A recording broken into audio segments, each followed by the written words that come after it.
Good morning, everyone. Welcome to Mornings with the Manager. Today is another beautiful Wednesday, in the city of Monterey, and it's January 26, 2022. So, welcome. I have a few items I want to share with you today, and as always, we can keep it interactive, and I'll try to also read your chat questions or your chat comments and try to be responsive to those as well. Again, a few topics that I think you might find interesting. Let's start with big one first, which is districting.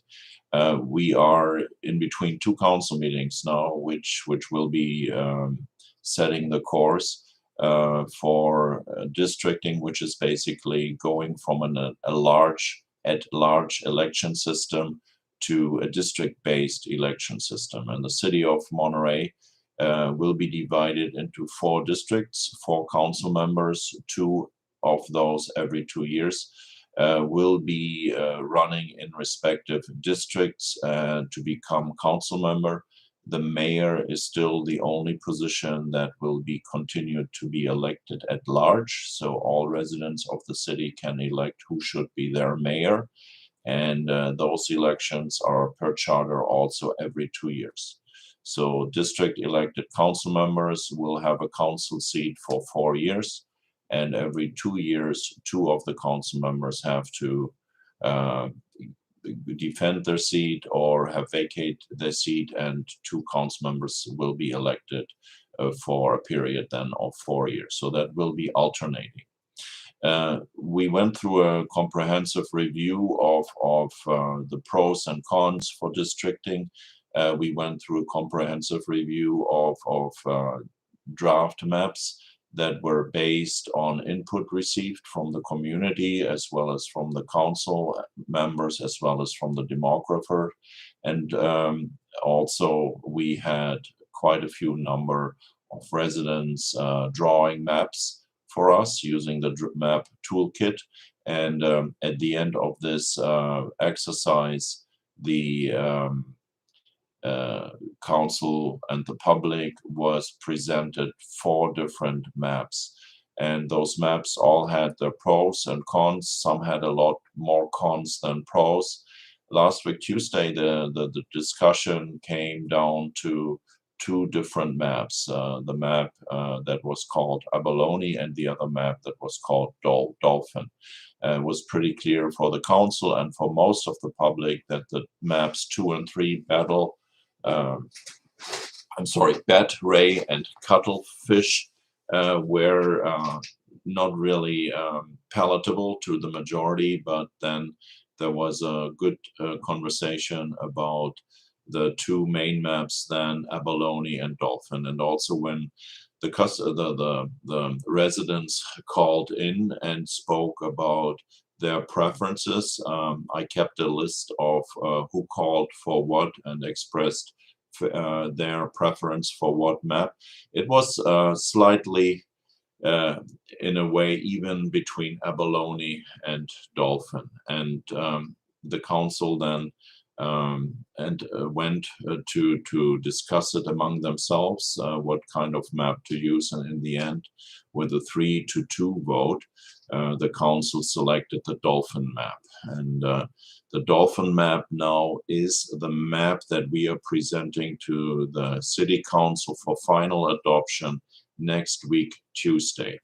What the council also did on Tuesday last week, that they discussed the sequencing of the elections based on the new districts. So there are now 4 districts A, B, C, and D. We might give them some names one day, but the idea basically that the council then followed was to see if the incumbents in respective districts can have a chance to decide whether they want to run for office again, and then allow them to defend their council seats. And those 2 council members that are living in respective districts A and D are Councilmember Williamson and Councilmember Smith. And both of them now have an opportunity, should they select to do that, to run for re-election in their respective districts A and D. What that means is that in 2 years then, in 2024, districts B and C will be up for election. And again, on next week, Tuesday, the council will ultimately approve the ordinance that will create the legal framework for all those decisions. So Tuesday night, last week, they told us they like to get the map dolphin in front of them in an ordinance. And they told us also draft the ordinance with the sequencing of District A and D for the election in November 2022, and then going forward B and C for 2024, and then of course it is in the systematic, and it will go forward. So this will happen next week Tuesday, and then they will be having an election. I'm just reading what Esther is saying. I don't think so. I think District D is not equal District B. So I think that, or are you talking about District A? So the additional, there is no additional seat for District B. District B will leave Councilmember Hafer and Councilmember Albert in District B for right now. And then when District B comes up for re-election, only one of them, should they both run for that seat, only one of them can be elected to District B. So what we still have, though, is, and that is correct, we have in one district 2 council members right now, just because that's the way they got elected in 2020 by the voters at that time for an at-large election, and those 2 incumbents can keep their seats until the district comes up for re-election. The discussion will be again next week, Tuesday at 7, and I invite you to participate again. I share with you also that the participation is relatively low with respect to districting. I had thought we would have had more participants, especially when we were discussing the maps, but the crowd, the people who are actively engaged are appears to me always kind of the same group of people that speaks up, and that's very good and very helpful for us. But we were expecting maybe a little bit more public participation, especially after all the work that we created with respect to advertising what we are doing on social media and other channels. So again, next week Tuesday is the day where basically the council will finalize an ordinance, and that ordinance then will be heard again 2 weeks later in the last meeting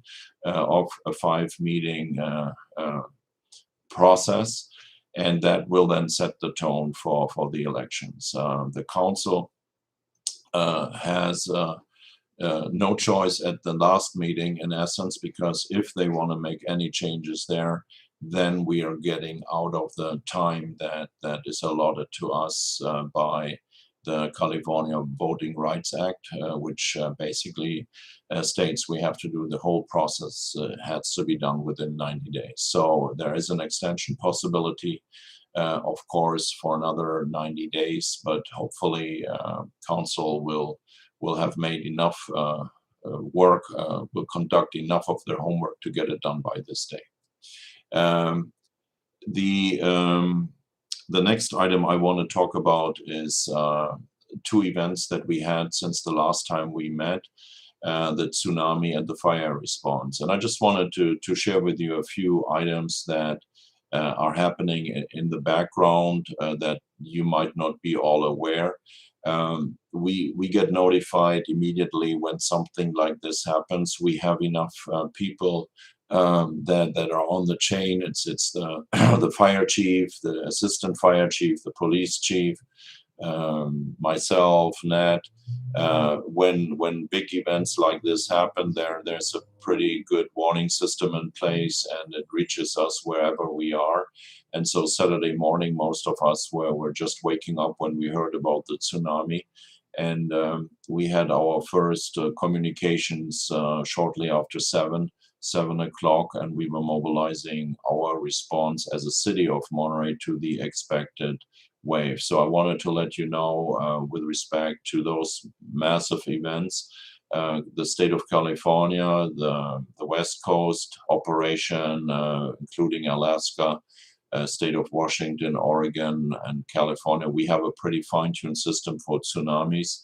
And we get notifications immediately, and we start working immediately. So in the morning hours of Saturday, we were working that event, and you were waking up to a lot of news at that time, while we already were trying to figure out what is going to happen and what has happened. The tsunami on Saturday coincided in the morning hours with the time of the high tide. So it was a blessing in disguise. We had the high tide very early in the morning. I think it was like 7:30, 7:40 in the morning, and we experienced a slightly higher wave at that time. But what made this tsunami slightly different from the 2011 tsunami and from other tsunamis that I was involved with is that this tsunami was basically known as having water fluctuation throughout the day. So there was not really just one thing is coming and then we can all relax. The messaging that we got from the weather service was, we cannot predict right now. It may be multiple waves that could be higher than normal. We all knew kind of by 9, 10 o'clock that these will be not major waves for us, but we still kept the beaches closed. At lunchtime, I checked up on the sites and drove around, and what was mind-boggling for me is how many people were coming out to the coastline.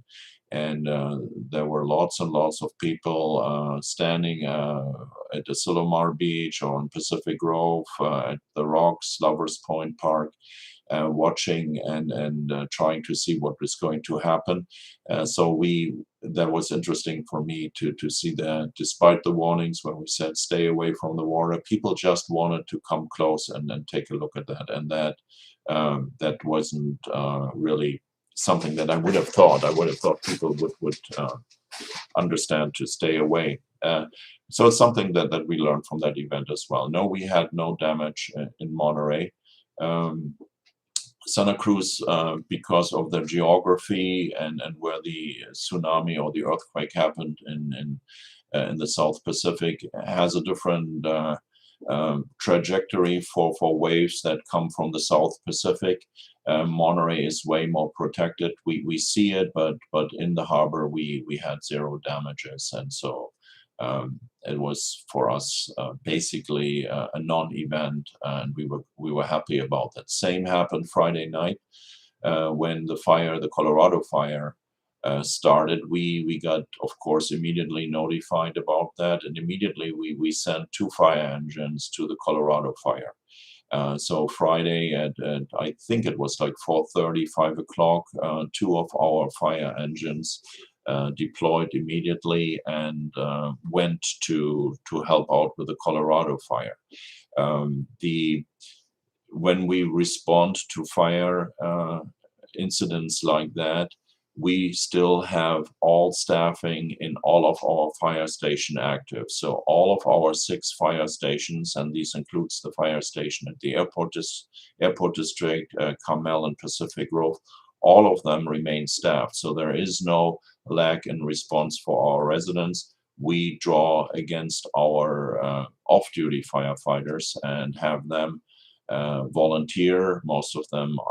All of them are volunteering, and then we sent them down south. So fire engines were back Saturday evening. So that was a good sign for us, because we could see from the release of resources that CAL FIRE at that time already regarded the the fire as being managed and manageable and dying down. And you see that right now that the fire is more and more contained, and Cal Fire is releasing more and more resources. So we were lucky with that respect. And those of you who were out on Sunday, you might have smelled a little bit of smoke in the air. I felt I had it, but again, wanted to talk to you about tsunami, fire response, similarly with earthquake and others. There's a whole branch of us that is constantly on call and trying to be responsive and helping the city with the right measures, and that's 24/7, 365 days a week. I wanted to talk briefly about the COVID, that what we are seeing here. Let me start with our own city family, with our own employees here. We also have a lot of, we have way more employees infected than we had in the previous 18 months. However, I think we have peaked, and like you see it, also the infections are rather mild. We had in the previous 18 months prior to the vaccines, here and there employees who became really ill of COVID-19. The Omicron variant right now has put a lot of our employees out of circulation, so to speak, for a while, for 5 days or so. But it is rather mild. And I do not know if we have peaked here in the city of Monterey, but as much as possible, we are working from home, or we have the offices vacated to a degree. We are still fully operational, but we just have to wait until this peak is over. The tendency right now statewide is that it might have peaked. Hospitalization are still relatively high. Trump is relatively full right now, and we will keep an eye on that. But overall, I think the Omicron variant is very infectious, but is, as we all know by now, rather mild. And again, at City Hall, we had about the same amount of employees falling ill within almost 14 days or so, 14 days, than we had in the previous 18 months. So it affected us as well. So be careful out there. We are conducting clinics still for vaccinations. We will have extra booster clinics scheduled for next week. But I can tell you that the number of folks going to our clinics keeps declining. During the early event in January, I think we had 180 folks that got vaccinated or boosted. The following week, that number shrank to about 40, and last night we had 30 people at the farmers market for the clinic. So that is a sign also that I think a lot of people have received the vaccination, but also maybe that the urgency is perceived differently by a lot of folks right now. Next item is I want to talk briefly about two success stories that don't get a lot of mentioning sometimes in the media, and because it's a story maybe that doesn't perk a lot of interest, but I hope that maybe you are interested in that. The city of Monterey prevailed in a number of lawsuits over the past 6-7 months or so. The latest one was last week, Friday, when we prevailed in a lawsuit that was brought forward to us from one of our tenants on Wharf Number 1. It was about from whale watching operation, Discovery Charters. And in essence, the lawsuit was about that they brought a boat into Monterey and wanted to park it in the harbor in an area that was leased from the city of Monterey, but we hadn't leased them an area as long as it was necessary to put the boat up there. The boat was like 90 feet, 91 feet, and the leased area was 75 feet. And the lawsuit was about that the city was breaching a lease. And we basically argued, well, no, the lease always was pretty clear. The history was always that you have up to 75 feet of pier length, and a 91 boat doesn't fit at a 75 feet pier length. And so in the end, we won the lawsuit in September, last week, Friday. The judge awarded us a monetary award to get our attorney fees back, and that's $253,000. So that's quite a number of a change of a lot of money. I'm sorry, and $253,000 getting them back in attorney fees tells you also how those lawsuits are very costly for taxpayers. And especially if there is a lawsuit where it's clear on our side how we have entered into a lease and how clear it is, we still have to expend that money to defend the city and to defend the taxpayer. So $253,000 back is very important. The other lawsuit that we won in the week or so prior to that was the lawsuit with the against the airport district. And again, in a nutshell, to explain what this was all about, the airport district wants to expand, and with that, in the beginning, the idea was that they will have access to the north side of the airport, where they planned some industrial buildings and some additional hangars for private planes. The idea was they will have access through the north side in going through Delray Oaks. That was the preferred environmental alternative. City supported that alternative, and then they changed gears because Delray Oaks didn't like it, which is also totally within the purview of that jurisdiction. But by switching it to the access through the Casanova Oak Knoll neighborhood, we felt that the airport district didn't have done a good environmental review for that, because there are traffic impacts, and we kept questioning and didn't get the right responses. So ultimately we had to go and in front of a judge and have that issue litigated as a CEQA lawsuit in front of the judge. We prevailed, and we won that lawsuit. Basically, the judge said to the airport district, well, the city has a point. You really told them enough about the traffic impact, and you have to do better than this. And we will get our attorney fees for that lawsuit back as well. And while I cannot tell you right now how much that will be, but again, the work that was put into it and the money we spent, the taxpayer dollars we spent to make those points clear, were rewarded by the ultimate ruling of the judge, and also by getting our attorney fees back that, again, I cannot quantify right now, because we have to come forward, tell them how much it is, and then ultimately the judge will decide if those fees are reasonable or not.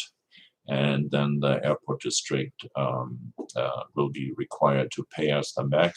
Flip side is also the airport district, of course, can appeal that ruling as well. So that was what I wanted to share with that, with respect to our lawsuits. The city gets sued quite often, and many times the city prevails, and not too often are we sharing the good news. We shared the news also that we got sued by a wharf tenant a couple of years ago. Ended up that the wharf tenant had to pay us something like $112,000 or $111,000 to reimburse the city for our attorney fees, because that lawsuit also had no merit. What stands all behind that is that what the city is doing and what the city is responding to when asked is lawful. That's the other aspect you should be aware of, that if we win a jury trial, if we win a judge trial, a bench trial, what stands behind it is good staff work, and that's something to be proud of as well. I talked about the COVID already. I want to talk briefly about our annual review of social media. what is interesting about that, we every year at the end of the year we go back and we take a good look at how's our social media working, how many people are following us, and these are all a bunch of very impressive numbers, especially for a small city like ours. Over 3 million people are viewing our Facebook posts annually. We have over 51,000 followers on Instagram, over 3.9 million views there as well. This YouTube channel that you see, 388 people are looking at our YouTube information every single day, over 141,000 during a year. And then what is another important one that I wanted to share with you is that a lot of our boards and commission meetings and council meetings are also looked at during the events, but also replayed afterwards, and so that's very rewarding for us as well. So we are very happy about how we are doing. Nextdoor, we keep posting important information on Nextdoor. We are reaching about 17,000 households on Nextdoor, and we have posted 106 announcements on Nextdoor there. And I think by posting there and being a voice of authority, we can also help the flow of information, because when you read Nextdoor and you see neighbors saying, what was that bang that we just heard, or what is going on there, or why is police out there, or something like that, there's always a huge amount of speculation out on Nextdoor, and then it's like the telephone game. It spirals out of control. So our posting on Nextdoor many times helps clarify also certain issues that come up and that are important for us as a city to explain or to inform about. Last but not least, we are all working here at City Hall to bring forward the City Focus, the winter edition for the City Focus.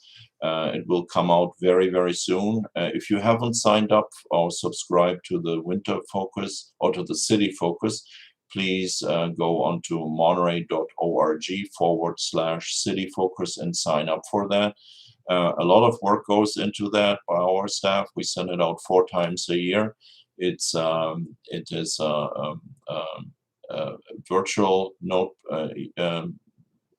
brochure, so to speak, and we try to keep it very informative. This edition, we will talk about many ways how you can get rid of stuff that you need to get rid of from your house for free, and you don't have to dump it at the street corner. When we drive through some areas, people just take their stuff to the street corner and think that it's recycling, reusing, when in matter of fact it's littering. It's just one convenient way of getting rid of stuff when you move or when you clean out your garage, that you put your hopes on it that someone really likes to get that office cabinet without drawers or the chair without cushions.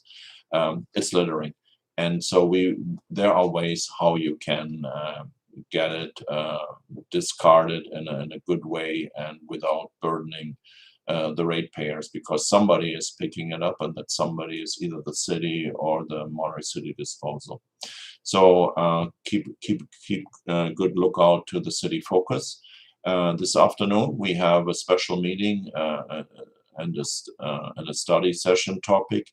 The study session will be about the work program that the city has. We will ask for public input. The council will provide their input to us, and then we will hopefully get the direction from the council to continue updating them about the progress of all the different work items. Take a look at our published agenda. It's hopefully interesting for you. And if you think we are missing something, or if you think we should take something off, please make your voices heard. So that's all what it is for today, and I hope you have a wonderful Wednesday, and keep participating and send me your questions if you have any questions. Thank you for all the nice chats there, Esther, and see you when I see you. Have a safe day. Bye-bye.